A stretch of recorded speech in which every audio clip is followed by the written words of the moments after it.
History वाला portion पढ़ना है ना। ये हिस्ट्री वाला जो पोर्शन है, ऐसे तो नेशनल मूवमेंट एंड कल्चर कहा जाता है इसको, यही बोलचाल की भाषा में कहते हैं। इसमें 5-6 टॉपिक पढ़ना है, फिर टॉपिक में भी सब टॉपिक है।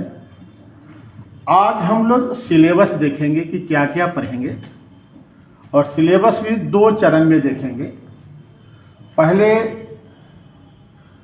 टॉपिक्स को देख लेते हैं कि मेन टॉपिक क्या है। जैसे कला है, कला में मौर्य कला, पाल कला और पटना कलम शैली चल रहा है। विद्रोह में 3 हैं, संथाल, मुंडा और 1857 का विद्रोह। फिर नेशनल मूवमेंट है, इसमें कई टॉपिक्स हैं, जिसमें राष्ट्रवाद के उदय से लेकर भारत छोड़ो आंदोलन तक है। फिर थॉट पढ़ने हैं गांधी, नेहरू, टैगोर के। सिलेबस में यही है।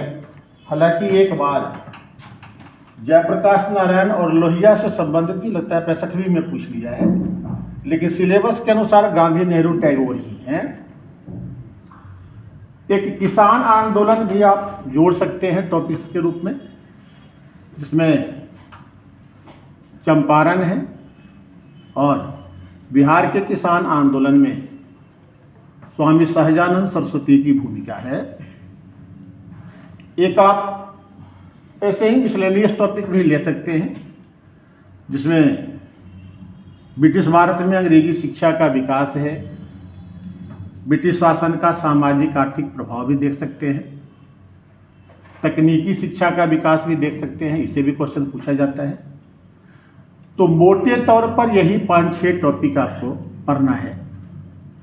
इतिहास को लेकर एक सुविधा क्या रहती है मेंस में, कि आपका इतिहास से टॉपिक नहीं छूटेगा, है ना। यह सबसे बड़ी सुविधा है। एक टॉपिक ध्यान में नहीं था, क्योंकि नया नया इंट्रोड्यूस हो गया है, पूछ रहे हैं आप भारत के संवैधानिक विकास से। अभी तक 1858 और 1892 का एक्ट पूछा भी गया है। इस बार 9, 19 या 35 में से कोई पूछ सकते हैं, या 47 वाला पूछ सकते हैं। तो एक टॉपिक वो भी है। हालांकि जब हम लोग इंडियन पॉलिटी पढ़ते हैं, खास के प्रीलिम्स के लिए, तो उसमें संवैधानिक विकास में इन बातों की चर्चा हो जाती है। फिर भी यहाँ है तो सिलेबस का हिस्सा है, पूछा जा रहा है तो यहाँ पढ़ेंगे हम लोग। कह रहे थे कि मेंस में एक हिस्ट्री ही ऐसा टॉपिक है जिसमें क्वेश्चन छूटने का डर नहीं रहता है, चाहे वो टिप्पणी भी क्यों न पूछ रहे हो, वो हम लोग लिख लेते हैं। और जितने भी सेक्शन हैं, चाहे पॉलिटी हो, इकोनॉमी हो, ज्योग्राफी हो, साइंस एंड टेक्नोलॉजी हो, या करंट अफेयर्स हो, सबसे ज़्यादा करंट अफेयर्स में क्वेश्चन छूटने का डर रहता है। 68वीं से पहले जब टिप्पणी नहीं पूछे जाते थे, तो हिस्ट्री सबसे सेफ सेक्शन होता था, क्योंकि हिस्ट्री में 6 प्रश्न पूछते थे। अगर उलट पुलट के भी पूछ लिए, फिर भी 3 पकड़ा ही जाता था, कोई दिक्कत नहीं होती। जैसे 64वीं में उलट पुलट के पूछ लिए थे, फिर भी 3, एक चंपारण पूछ लिया था, एक मौर्य कला पूछ लिया था, और कोई एक नेहरू या कुछ ऐसा पूछा था जिसमें 3 बच्चे लिख रहे थे, 3 जानते भी नहीं थे। इसमें एक समुद्र पारियता वाला क्वेश्चन था, एक टिप्पणी पूछा था जिसमें नेहरू की धर्मनिरपेक्षता और 1881 की जनगणना पूछा था। एक क्वेश्चन और भी था जो ऐसे ही उटपटांग पूछा था, फिर भी लिखा गया था। तो अभी उतना सेफ नहीं रहा है, क्योंकि टिप्पणी है, 5 टिप्पणी है। एक गड़बड़ा सकता है, जैसे पूर्वी भारत में गुफा मंदिर ये पूछा है।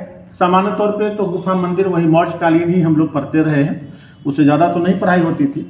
तो एक गड़बड़ी थी, लेकिन वो भी लिख देता है लड़का, ठीक है ना।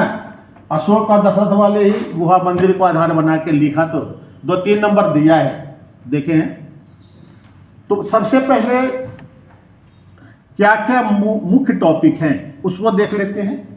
कैसे कैसे देखेंगे, जैसे कला है तो विशेषता देखेंगे, जैसे मौर्य कला ही है तो मौर्य कला की क्या विशेषताएं हैं, और एक चीज़ और भी है कि बीपीएससी में अच्छा सिलेबस की तरह जैसे मौज कला है, पाल कला है, पटना कलम शैली है, मुख्य रूप से यही 3 हैं। अभी तक इसी 3 से क्वेश्चन उठते रहे हैं। हालांकि पढ़ने के लिए लोग मधुबनी पेंटिंग भी पढ़ते हैं, अभी तक पूछा नहीं गया है। हम लोग भी पढ़ लेंगे लेकिन पूछा नहीं गया है, लेकिन कभी भी पूछ सकता है। जो अब इसमें ही है, जैसे विशेषता है, मौर्य कला का महत्व क्या है, या मौर्य कला पर बौद्ध धर्म का प्रभाव क्या रहा है। तो ऐसे पाल कला में भी पढ़ेंगे, वैसे ही पटना कलम शैली में भी पढ़ा जाएगा। तो इसी को देख लेते हैं। तो सबसे पहले आज यही टॉपिक का नाम लिख लेते हैं। हालांकि पूरा भारतीय इतिहास तो मेंस में पढ़ना नहीं है। मेंस में केवल नेशनल मूवमेंट और कल्चर, उसमें भी बिहार के संदर्भ में पढ़ना है। मोटे तौर पर अगर देखो तो 500 हेड में बटेंगे हम लोग। जैसे एक हेड है कला का, दूसरा है विद्रोह का,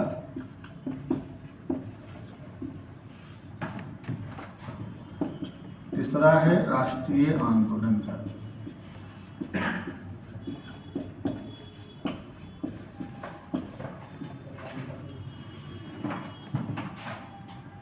या राष्ट्रीय आंदोलन बाद में लिखिएगा। उसके पहले किसान देख लेते हैं, क्योंकि चंपारण उसी में पढ़ेंगे और चंपारण के बाद राष्ट्रीय आंदोलन में जाना ज़्यादा बेहतर रहेगा।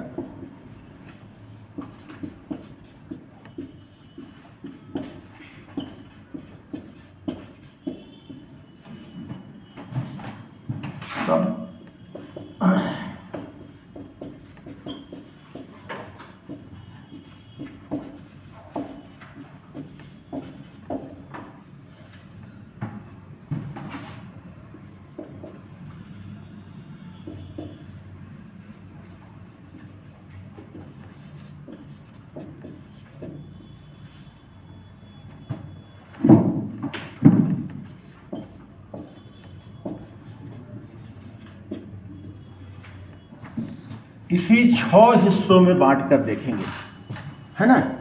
मोटे तौर पर यही 6 हिस्से रहेंगे। अब यहीं पे कर लेते हैं पूरा कि क्या क्या पढ़ना है, नहीं या अलग से कर दें, यही ठीक रहेगा। थोड़ा जगह कम रहेगा लेकिन हो जाएगा। इसमें मौर्य कला पढ़ना है। कला जब भी पढ़ेंगे, कला में थोड़ी कहानी भी बनानी। जैसे मौर्य कला में है 2 भागों में बटे, देखते हो किताबों में फिगर रहता है बनाया हुआ, नहीं। मौर्य कला ऐसे, राजकीय कला, लोक कला, है ना। फिर एक चीज और देखते हैं, हमको लगता है कि उसका कोई प्रभाव तो नहीं पड़ता होगा, लेकिन जैसा कि बच्चे कहते हैं, आप लोगों में है, अब कितनी सच्चाई है नहीं कह सकते हैं, कि लोग फिगर वगैरह भी इसमें बनाते हैं। जैसे स्तूप का फिगर बनाएंगे, स्तंभ जो है अशोक का उसका बनाते हैं, गुहा मंदिर का भी बना देते हैं, नहीं। तो फिगर बनाते हैं। अब फिगर जो है ऐसे ऐसे करके बनाते हैं, हमको तो बनाने नहीं आता है भाई, है ना। लेकिन फिगर बनाते हैं बच्चे, बच्चों में है लोकप्रिय, और इस प्रकार की मान्यता है कि इस प्रकार नंबर अधिक देते हैं। अब कितना देते हैं नहीं कह सकते हैं, लेकिन जिन्होंने फिगर नहीं बनाया है, हमने देखा है कि नंबर उन्हें भी ठीक ठाक रहता है ना। तो अगर बन गया, समय आपके पास है। अभी के बीपीएससी मेंस में एक समस्या क्या है, सबसे बड़ी समस्या टाइम मैनेजमेंट का है, क्योंकि लिखने के लिए बहुत हो गया, नहीं। जैसे अब फर्स्ट पेपर में ही देखो तो स्टैट, 2 स्टैट, आकर्षण है उसके प्रति, और आज का रिजल्ट में उसकी भूमिका भी बड़ी होने लगी है। तो